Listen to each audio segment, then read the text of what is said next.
జీవమార్గం వీక్షకులకు ప్రభు పేరిట శుభములు తెలియజేస్తున్నాను. నిన్నటి రోజున జరిగిన విమాన ప్రమాదము అహ్మదాబాద్లో అందరినీ కలిచివేసింది. ప్రపంచ దేశాలు ఒక్కసారిగా ఈ సంఘటనని దృష్టించాయి. అయితే చాలామంది వారి నోట వినపడే మాట ఏంటంటే, ఇంత జరుగుతుంటే దేవుడు ఏం చర్య తీసుకుంటున్నాడు, దేవుడు ఉన్నాడా, మరణం గురించి దేవుడు ఏం ఆలోచన చేస్తున్నాడు, నిజంగా దేవుడు అనేటోడు ఉంటే ఇలాంటి సంఘటనలు జరుగుతాయా అని మాట్లాడుతున్నారు. నిజానికి బైబిల్ గ్రంథాన్ని మనం పరిశీలన చేసేటప్పుడు మరణాన్ని గురించి దేవుడు గొప్ప ఆలోచన కలిగి ఉన్నట్టుగా మనకు అర్థమవుతుంది.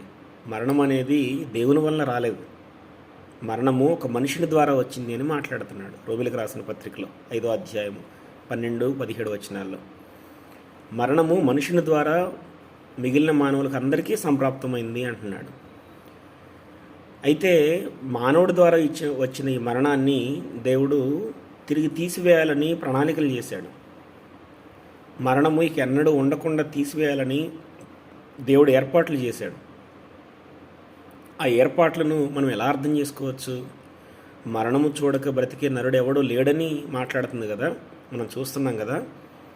మరి అలాంటప్పుడు మరణముని తప్పించటము దేవుడు ఎలా సాధ్యం చేయగలడు అని మనం ఆలోచన చేస్తే, చరిత్రలో ఒక సంఘటన దేవుడు మనందరి ఎదుట సాక్ష్యంగా పెట్టాడు. ఆ సాక్ష్యం ఏంటి అని అంటే, ఇప్పటి రోమా ప్రభుత్వం చేత శిక్ష విధింపబడి మరణించి సమాధి చేయబడిన యేసుక్రీస్తు వారిని దేవుడు 3వ దినాన సమాధిలో నుంచి మరలా లేపి, మరణ బంధకములో నుంచి లేపి, మరెన్నడూ చనిపోని విధంగా శాశ్వతమైన జీవంతో యేసుప్రభు వారిని దేవుడు లేపటం జరిగింది. అది చరిత్ర చెబుతున్న సాక్ష్యం అది. అయితే ఒక యేసుప్రభు వారికే ఇలాంటి జీవాన్ని దేవుడు దయచేస్తాడా అంటే కాదు.